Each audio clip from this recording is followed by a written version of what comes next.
95 शब्द प्रति minute. Dictation शुरू होगी 3 सेकंड बाद। स्टार्ट। हिंदी दिवस फिर आ गया है। देश की और कोई भाषा नहीं जिसका दिवस मनाया जाता हो। अब चूंकि अनेक सरकारों में हिंदी राजभाषा है, इसलिए सब दूर राजभाषा हो दिवस और सप्ताह मनाए जाएंगे। जमकर कार्यक्रम होंगे। स्पर्धाओं का आयोजन किया जाएगा। कर्मचारी अधिकारी इनमें उत्साह से भागीदारी करेंगे। चारों तरफ हिंदी के लिए शब्द अक्षरों के ढोल ताशे बजेंगे। हिंदी के लेखकों और साहित्यकारों को ढूंढा जाएगा, उनको सम्मानित वगैरह किया जाएगा। चहुं ओर हिंदी का बोलबाला होगा और हम जैसे हिंदी वाले खुश हो जाएंगे। हम हिंदी वाले परम संतोषी हैं। नेता लोग अंतर्राष्ट्रीय मंचों पर हिंदी बोलते हैं तो हमारी गर्दनें सीधी आसमान छूने लगती हैं। विधायिकाओं में हिंदी के योद्धा तलवार भांजते हैं तो लगता है जैसे हम ही रणांगन में हैं। हिंदी के विश्वविद्यालय खुलते हैं तो हम खुशी से फूले नहीं समाते और हिंदी माध्यम से पढ़ाई करने वाले उच्च शिक्षा संस्थानों की नामावली का जाप करते हमारी जबान नहीं थकती।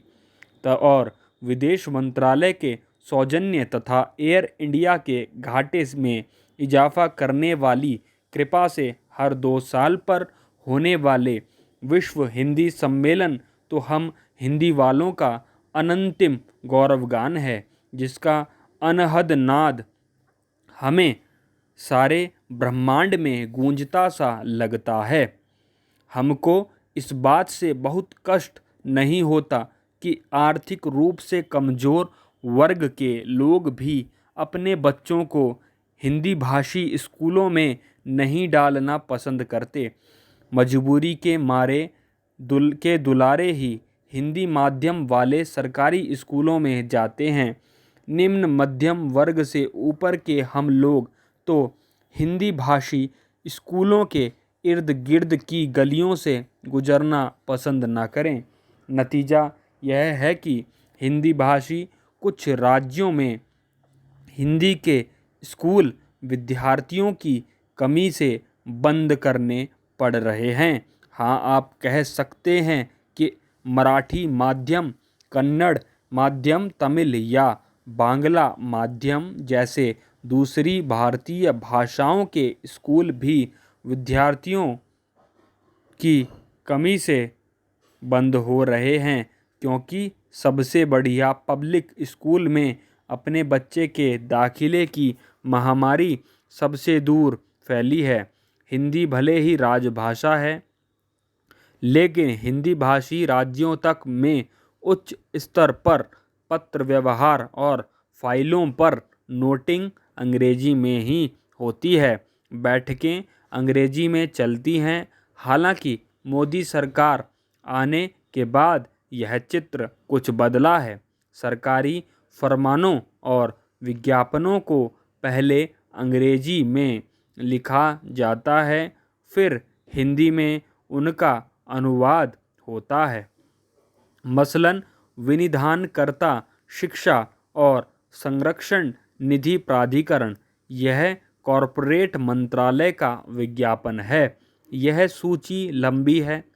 यूपीएससी के प्रश्न पत्रों का हिंदी और अन्य भारतीय भाषाओं में अनुवाद भी माशाअल्लाह होता है। परिणाम यह कि हिंदी तथा अन्य भारतीय भाषाओं में परीक्षा देने वालों की संख्या घट रही है। हिंदी और अन्य भाषाओं के समाचार बुलेटिन में पहले अंग्रेजी में लिखे जाते हैं, लेकिन हमारे सीने यह सुनकर चौड़े हो जाते हैं कि हिंदी दुनिया भर में सबसे ज़्यादा बोली जाने वाली भाषा है। एक शोधार्थी का यह अपना शोध है कि विश्व भर में सबसे अधिक लोग हिंदी बोलते हैं। 2005 की उनकी इस थीसिस को सही माने तो दुनिया के 18% लोग हिंदी जानते समझते हैं। उनके मुताबिक विश्व में दूसरी सबसे अधिक बोली जाने वाली भाषा चीनी है, जिसे 15% लोग व्यवहार में लाते हैं। उन्होंने अपने हिंदी भाषियों में उर्दू और मैथिली बोलने वालों को भी शामिल कर लिया है। हालांकि ये दोनों संविधान की 8वीं अनुसूची में अलग भाषा हैं। कोलकाता विश्वविद्यालय के पूर्व प्रोफेसर डॉक्टर अमरनाथ ने हिंदी के इन अकथक योद्धा की थीसिस पर सवाल उठाए हैं, लेकिन हिंदी साहित्य और हमारे साहित्यकारों के महज नामोल लेख से ही हमारी कलगियाँ तन जाती हैं।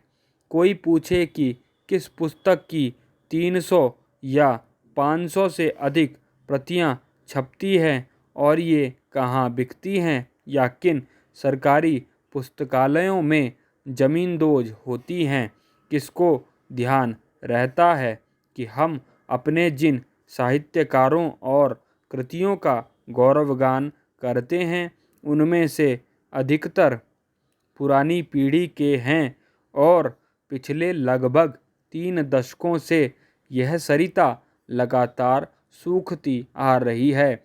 तथ्य यह है कि 2011 की जनगणना के अनुसार भारत में हिंदी बोलने वालों की कुल संख्या 52.83 करोड़ है, लेकिन विश्व में कोई भी भाषा बोलने वालों का सर्वेक्षण करने वाली संस्था एथेनोलॉग के मुताबिक अंग्रेजी को अपनी पहली या दूसरी भाषा बताने वाले लोग विश्व में 1.348 अरब हैं, तो चीनी का करीब 13 उपभाषाओं के साथ मैंडरिन बोलने वालों विश्व में 1.120 अरब हैं। एथेनोलॉग के अनुसार विश्व में हिंदी भाषियों की कुल संख्या 60 करोड़ है। इस सर्वेक्षण संस्था ने विश्व की 10 सबसे ज़्यादा बोली जाने वाली भाषाओं की जो सूची बनाई है उससे छठे क्रमांक पर बांग्ला है, लेकिन एक और सर्वे में चीनी मैंडरिन को 1.31 अरब लोगों के साथ विश्व में सबसे अधिक बोले जाने वाली भाषा का दर्जा दिया गया है। इस सर्वे में स्पेनिश 46 करोड़ लोगों की भाषा के बतौर विश्व में सबसे अधिक बोले जाने वाली दूसरे क्रमांक की भाषा है। दरअसल किस भाषा को सचमुच कितने लोग बोलते हैं यह जानना टेढ़ी खीर है, इसलिए किसी भी आंकड़े को आप अपनी खुशफहमी के लिए स्वीकार कर सकते हैं। भाषा संख्या बल का प्रतीक तो है ही, लेकिन वह राजनीतिक प्रबलता और धमक का भी प्रतीक है। इसलिए संयुक्त राष्ट्र ने सिर्फ 6 भाषाओं अरबी, चीनी, अंग्रेजी, फ्रेंच, रूसी और स्पेनिश को आधिकारिक भाषा की मान्यता दे रखी है। दिवंगत विदेश मंत्री सुषमा स्वराज ने हिंदी को संयुक्त राष्ट्र में मान्यता के लिए बड़ी कोशिश की थी, लेकिन संयुक्त राष्ट्र के रेडियो पर हिंदी बुलेटिन से ज़्यादा कुछ न हुआ। भाषा को सिर्फ सांस्कृतिक खांचे में बिठा देना भी ठीक नहीं, क्योंकि यह किसी देश या समाज की समृद्धि का प्रतीक होती है। लेकिन हिंदी दरिद्र नहीं है, उसका अपना वैभव है, लेकिन वह भारत के गत वैभव जैसी ही है।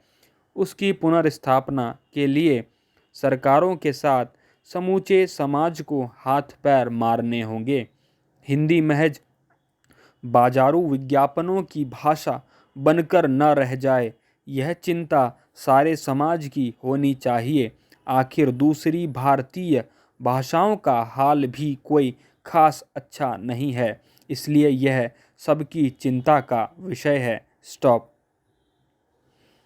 दोस्तों, वीडियो को लाइक अवश्य करें एवं अपनी गलतियों को कमेंट बॉक्स में ज़रूर लिखें। व वीडियो को जो भी लोग एसएससी स्टेनोग्राफर स्किल टेस्ट 2019 की तैयारी कर रहे हैं उनके साथ ज़रूर शेयर करें। धन्यवाद।